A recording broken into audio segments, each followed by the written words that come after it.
François Lebel, qui est copropriétaire de la place Boutique Gourmande. Comment ça va ce matin, François? Ça va super bien, et toi? Ça va très, très bien. T'es venu à l'inauguration jeudi. Là, tu reviens avec le soleil matinal. Comment trouves-tu la maison de la radio? Écoute, c'est un endroit fabuleux. Sincèrement, j'étais là, je vous regarde, là, tu sais, on a la fenêtre, puis on voit l'autoroute, le parc du Carré-Lépine. C'est magique. Sérieusement, là... Moi, je pense que vous êtes chanceux. On est chanceux de vous avoir comme voisins. Ouais. Parce que, bon, tu sais, il y a beaucoup de monde, ça a l'air, qui me connaissent, mais il y en a un Moses de paquet qui ne me connaît pas. Et la place Boutique Gourmande, ben, selon Google Maps, on est à 150 mètres de Séquoia. Donc, on est vraiment des voisins sur le coin de Saint-Joseph-du-Pont. Tu sais, on est un prolongement naturel, je pense, des locaux de Séquoia, parce qu'il y a du café qui est bon, pas cher. Ah, il y a plein de bonnes choses aussi, parce qu'on est quand même, tu sais, on va mettre la table un petit peu, tu sais, le pourquoi, mettons, les histoires de quartier, ben. Moi, j'ai une formation d'historien, j'ai jamais travaillé là-dedans, j'ai toujours été commerçant, je suis dans Saint-Roch depuis 32-33 ans environ. L'histoire me passionne, mais pas juste l'histoire ancienne, les histoires très récentes aussi, les histoires cocasses. Tu dois te douter qu'après avoir fait 33 ans dans le quartier, passer d'une tabagie à une épicerie, j'aime pas dire épicerie fine, c'est pour ça qu'on est une boutique gourmande, on s'adresse vraiment à tout le monde. Ouais. C'est important parce qu'on évolue avec le quartier, on vit avec lui, il nous fait vivre. Donc, c'est une relation, je pense que c'est un écosystème. Puis, ben, c'est de ça un peu qu'on va parler. C'est pas mal sûr que je vais ramener ça assez souvent à la bière, à la bouffe. C'est quand même mon milieu, le cidre, etc. Mais on va le faire parmi des histoires. On va se positionner Saint-Roch, son évolution, qu'est-ce qui a déjà été, pourquoi c'est un endroit aussi commercial. Qu'est-ce qui a fait que ça a été glorieux, Saint-Roch? À un moment donné, des fois, ça l'était un peu moins. Tu sais, j'entendais tantôt en direct de Plywood City, tu sais, un surnom qui a collé à Saint-Roch pendant longtemps. Ouais. Et un peu avec raison. Donc, on est à un point, je pense, après la pandémie, où beaucoup de choses changent. Et on l'a vu avec le télétravail, on le voit avec le commerce en ligne, on le voit avec la disparition des grands espaces commerciaux. Quand tu vois l'abbé qui disparaît, ben, je pense que ça envoie un signal. Donc, les centres-villes sont en train de se refaire. Puis, ben, on va parler de cette histoire-là aussi qui est là, qu'on la vit live, mais je veux dire, l'histoire n'est pas juste ce qui s'est passé avant. Elle s'écrit à chaque seconde, effectivement, François. Et tantôt, on recevait le conseiller municipal sortant, Pierre-Luc Lachance, pour Saint-Roch-Saint-Sauveur. Et quand j'y parlais justement de ces cycles-là, donc, tu sais, il y a eu Plywood City, mais il y a eu le Broadway de Québec, il y a eu, tu sais, toutes sortes de vagues. Là, c'est le quartier techno. Toi qui es en affaires dans le coin depuis aussi longtemps, moi, ma lecture, c'était que le quartier techno, ça commence à faire 10-15 ans. Là, on est-tu dans un creux de vague? C'est quoi la prochaine vague? Pierre-Luc Lachance disait que c'était un creux de vague puis qu'il espérait que la prochaine aura de Saint-Roch, ce soit le quartier connecté où les gens travaillent ensemble. Toi, ta lecture du quartier, du creux de vague, du prochain tournant, on se situe où dans Saint-Roch, selon toi? Moi, là, selon moi, on est dans un quartier de création. Ici, c'est un quartier où les gens aiment créer. C'est un espace de création, autant pour les gens du numérique que les gens de la culture, au niveau musical, au niveau littéraire, au niveau alimentaire. Je veux dire, on a des gens qui ont gagné des étoiles Michelin, on a des gens qui ont des reconnaissances Michelin. La création culinaire, ça fait partie, tu sais, quand on crée, c'est une forme d'art également. Donc, c'est un quartier de création, c'est un hub vivant où il se passe beaucoup de choses. Puis c'est ça, je pense que c'est la diversité créative. Parce qu'à un moment donné, oui, on a souvent essayé de mettre tous les œufs dans le même panier avec le quartier techno. On a mis beaucoup d'argent. On est arrivé et on a dit « Ah, wow, ça va être ça. » Tu sais, tandis que la création, il n'y a personne qui, à part peut-être quand M. Lallier a commencé à créer l'îlot des Tamars, on a fait des résidences d'artistes, mais règle générale, la création, elle s'est installée par elle-même. Tu sais, on a essayé de donner des couleurs à Saint-Roch avec le nouveau Saint-Roch avec un O. Ouais. On a essayé après ça un Saint-Roch hors norme. On a essayé beaucoup de choses, mais je veux dire, Saint-Roch, en fait, c'est juste une place de création. C'est une place où les gens vont s'épanouir. C'est une place qui offre de la diversité, autant au niveau culturel que de provenance géographique, de ton niveau social de vie. Ouais. Tout le monde se côtoie dans Saint-Roch. Je pense que tout le monde peut justement avoir sa place. C'est ce qui fait la force de ce quartier-là. C'est pour ça qu'on a beaucoup, quand on vient à l'histoire de quartier, on va avoir beaucoup de choses à dire sur Saint-Roch parce que Saint-Roch, c'est plusieurs histoires. Ah, tout à fait. Puis quand tu parles de mixité, François Lebel, je trouve ça intéressant parce que je fais partie de ceux qui voient ça comme la force, effectivement, de Saint-Roch. Moi, il n'y a rien que j'aime mieux que de me promener là, le midi, puis tout sur Saint-Joseph, sur les rues autour. Mais quand je lis des posts Facebook de certains groupes pis tout, j'ai l'impression qu'il y a des gens pour qui la cohabitation reste très difficile dans le quartier. Comment tu trouves que ça va ces temps-ci, mettons, quand on regarde avec les années précédentes? C'est-tu mieux, moins bien? Ben oui, je veux dire, à un moment donné, moi, on m'accuse souvent d'avoir des lunettes roses, mais en même temps, tu sais, j'ai déjà mon analogie du bouton d'en face, je la reprends souvent, mais Saint-Roch, c'est pas juste un petit bouton dans ta face. Tu sais, des fois, l'itinérance, ça, les gens voient ça comme un bouton, puis là, ils pèsent dessus jusqu'à temps de... Tu sais, c'est quoi que des jeunes, on continuera pas, mais... tu sais, c'est comme à un moment donné, Saint-Roch, c'est un être en entier. Je veux dire, fait qu'à un moment donné, on peut arrêter de regarder le bouton, on peut ne pas le négliger, mais essayer de le soigner, justement, d'en prendre, mais de pas focusser dessus, de focusser sur le beau, à un moment donné, t'emmènes du beau. Tu sais, moi, ma grand-mère disait toujours, si tu sèmes des patates, tu récolteras pas des tomates. Donc, à un moment donné, ben, il faut y aller de façon... je pourrais dire constructif et positif. C'est des êtres humains. Tout le monde est humain. Tout le monde a ses histoires. Des fois, ça peut être dérangeant quand t'es pas habitué. Ça, moi, je suis pas un bon juge parce que, je veux dire, j'étais un gars de Limoilou. Je suis né là il y a 55 ans. J'y habite encore. J'ai travaillé dans Saint-Roch. Tu sais, j'ai eu dans ma vie 2 moments où je me suis égaré. Je suis allé travailler en banlieue pendant à peu près 8 mois au Guéry de la Capitale puis à Carrefour-Beauport. Tu sais, mais j'ai toujours été dans le centre. Ben, je m'étais trouvé un job chez Yellow, puis on me promenait de magasin en magasin. Bref, ça, c'est quand j'étais un étudiant à l'âge de 17 ans. Mais tu sais, on s'entend que depuis ce temps-là, ben ça fait, je suis toujours dans le coin.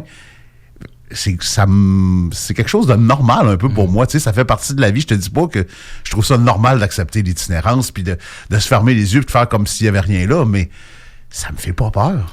Puis on devrait pas avoir peur. En même temps, moi, ce que je remarque de ton entreprise, puis je salue Louis-Étienne également, toute votre gang, c'est que il y a un lavabo à l'entrée, l'eau est gratuite, l'eau est distribuée avec des verres. Bref, ce que je veux dire, c'est que tous les gens du quartier sont le bienvenu chez vous. Ah oui, clairement. Ben, de toute façon, tu sais, des fois, j'entends des phrases, ça, c'est le genre de client que tu veux pas chez toi. Je sais pas quel type de marchand peut se permettre de dire, il y a des gens que je veux pas chez moi. C'est ça, nous, on ouvre la porte, puis la porte est là pour tout le monde. Et la seule règle qu'on a, c'est un bon beau jour en rentrant. Nous, on va te l'offrir, puis on s'attend à ce que tu nous le fasses en retour. Puis habituellement, là, dans 99,99% des cas, ça marche. Ouais. Tu sais, c'est ça, c'est Saint-Roch, là, regarde, on vient de traverser une inauguration de Séquoia, du Pignon Bleu. Ouais. On a eu en fin de semaine Saint-Roch XP, qui est encore une fois magique. Et je pense que justement ça, Saint-Roch XP, c'est mené par Bleu-Feu, l'équipe du festival d'été. Ces gens-là ont fait un mémoire juste pour le fun, de même pro bono sur le quartier, pour voir comment ils le voyaient avec leur équipe, parce qu'ils sont quand même 70 personnes, juste au-dessus de chez nous, qui sont là à temps plein pour faire rayonner le quartier. Ils ont 2 salles de spectacle. Bon, tu sais, ça, il y en a qui vont dire qu'ils ont la même mise sur la musique à Québec. Mais là, on n'est pas là pour ça. On est là pour des gens qui autres, ils voient une signature dans le quartier, puis ils la développent. Puis cette signature-là, justement, c'est toute la culture émergente, c'est la cuisine, la musique. Tu sais, on avait des spectacles en fin de semaine. Comme tu disais tantôt, tu salues mon équipe, mais on a eu un plaisir fou à vider la moitié du magasin pour installer des gens qui sont venus jouer tous les genres musicaux. C'est ça, Saint-Roch. Tu sais, ça devrait l'être plus souvent, mais la base de Saint-Roch, c'est ça. Je pense qu'il y a une acceptation de la plupart des gens. Puis des fois, ben, il y a quelques outsiders qui sont... Parce que c'est facile de regarder, comme tu dis, sur les réseaux sociaux, de loin, puis de critiquer. Moi, je peux aussi parler de ce qui se passe ailleurs dans le monde. Je vais avoir une opinion, mais je veux dire, je suis pas allé à Gaza, moi, dans ma vie encore. Tu sais, quand je t'en parle... Il y a une réserve, là. Ben, c'est que je peux pas en parler comme si j'étais là. Ouais. Mais il y a des gens qui nous parlent de Saint-Roch comme s'ils vivaient, puis qui savent comment nous arranger ça, service militaire obligatoire, blablabla. Tu sais, à un moment donné, ben, il n'y a pas de solution miracle. La solution, c'est quand on va s'accepter comme ça. Tu sais, comme je te dis, là, depuis le temps, j'ai vu des gens tellement colorés. Et c'est ça qui fait la beauté de Saint-Roch, tu sais. C'est ça, ces histoires-là qu'on va raconter, là. Puis souvent, je vais te parler de gens qui sont plus là. Fait que, tu sais, comment je peux dire, on n'est pas obligé de se garder une certaine réserve parce que, tu sais, ils ont été marquants à certaines époques. Tu sais, le but, c'est pas de ridiculiser les gens, mais de voir le côté, des fois, burlesque que ça pouvait amener. Certains personnages. Hein. Ah, ben, écoute, moi-même, des fois, on dit que j'étais un personnage. Ça se peut. On est tous des personnages à notre façon. Mais on en a eu des marquants, des gens qui étaient là, que sans savoir c'était quoi leur nom, ben, on les côtoyait à tous les jours. Le monsieur qui se promenait avec des chapeaux en papier d'aluminium parce qu'il avait peur qu'on vienne y voler ses idées. Non, mais tu sais, je veux dire, il a passé des années dans le mail, ce gars-là. Il avait l'air un peu d'un uluberlu, mais je veux dire, il était là, puis il faisait sa petite affaire, puis il dérangeait pas personne. Il était juste comique à jaser. C'est ça la beauté, c'est la mixité, c'est d'accepter l'autre, humaniser l'autre également. Tu sais, on gagne jamais rien à ignorer les gens puis faire comme s'ils n'existaient pas, là. Règle générale. Puis tu sais, un petit coucou, un petit signe, ça coûte rien puis ça fait une grosse différence. Ben voilà. Tu sais, quand on va revenir justement sur la petite histoire, en faisant une histoire rapide, tu sais, c'est comme on a dit, les centres-villes, quand les centres d'achat sont arrivés, on les a peuplés de bureaux. C'était normal. Avant, les gens venaient travailler dans les bureaux au centre-ville parce qu'à un moment donné, les centres-villes, ça a été des milieux de vie qui étaient proches des usines sur le bord de la rivière. Ouais. On transportait la marchandise. Bref, quand on a commencé à transformer les centres-villes en bureaux puis en magasins, ben, il y a eu de moins en moins d'habitants. Tu sais, Saint-Roch a déjà connu 4 fois plus d'habitants qu'il y en a présentement. Donc, à un moment donné, là, on est rendu, comme je te disais, avec un télétravail, avec du commerce en ligne. Donc, maintenant, ben, il faut ramener l'être humain parce que c'est l'être humain qui fait vivre les quartiers. Exact. C'est pas un bout d'autoroute puis des stationnements. Tu sais, on avait des stationnements à ciel ouvert, on a eu des politiques pour les enlever, mettre de l'habitation. Puis ce qui est quand même encore pas pire dans Saint-Roch, c'est qu'il y a beaucoup d'habitations sociales qui se construisent encore, beaucoup même par rapport à ailleurs, et on n'enlève pas des habitations comme ailleurs pour faire de l'embourgeoisement. Les blocs qui se construisent souvent, ben, ils sont sur des anciens stationnements. Mm-hmm. Fait que, tu sais, oui, le Watson, on a des logements qui coûtent cher, mais il y a des gens qui sont prêts à payer ce prix-là pour venir à vivre cette vibe-là, puis ils savent très bien qu'ils vont être à côté de des HLM, puis qu'ils vont être à côté de l'Aubrivière, puis ces gens-là, ça leur dérange pas. À un moment donné, il faut les accueillir à bras ouverts en disant, ben, venez-vous-en, venez participer à la mixité de Saint-Roch, même si des fois on peut voir ça d'un mauvais œil. Si on regarde sur une carte les logements qui appartiennent à l'OMHQ, tout, on a quand même une bonne concentration. Je te dis pas que c'est idéal, on peut toujours en faire plus, mais on est dans un équilibre qui est encore correct, je pense. Mais l'inclusivité, c'est tout le monde. Et voilà, c'est tout le monde. C'est tout le monde, incluant les très très riches, tu sais, si on veut jouer à ça. Ben voilà, tu sais, moi je pense qu'ils font partie du paysage, puis ils permettent des fois de pouvoir avoir une certaine vitalité pour certains commerces, tu sais, que ce soit le mien ou celui des autres, parce que, tu sais, moi, je vois toujours Saint-Roch le commerce de Saint-Roch dans l'ensemble. La place boutique gourmande, c'est bien le fun. Quand on fait nos parcours épicuriens, le jeudi, je reçois des gens, puis ça, c'est des gens qui suivent un parcours guidé avec un guide qui font 7-8 endroits. Je leur dis toujours, là, à soir, vous allez triper votre vie, vous allez me dire que vous allez revenir ici, puis tout, puis sincèrement, s'il n'y avait pas mes voisins, est-ce que vous reviendriez dans Saint-Roch, vous qui restez à Saint-Romuald? Puis ils disent toujours oui. Fait, non, sérieusement, j'ai besoin de mes voisins pour que tu reviennes parce que tu ne te déplaceras pas faire 30 km de voiture juste pour venir à la place boutique gourmande. Mais si en face, il y a Denis Musique, puis tu aimes la musique, puis que tu aimes la musique, tu vas aller au Knockout, puis que tu veux lire, tu vas aller chez Pantoute. Fait qu'à un moment donné, peut-être tu vas dire, hey, après-midi, je vais aller passer mon après-midi dans Saint-Roch.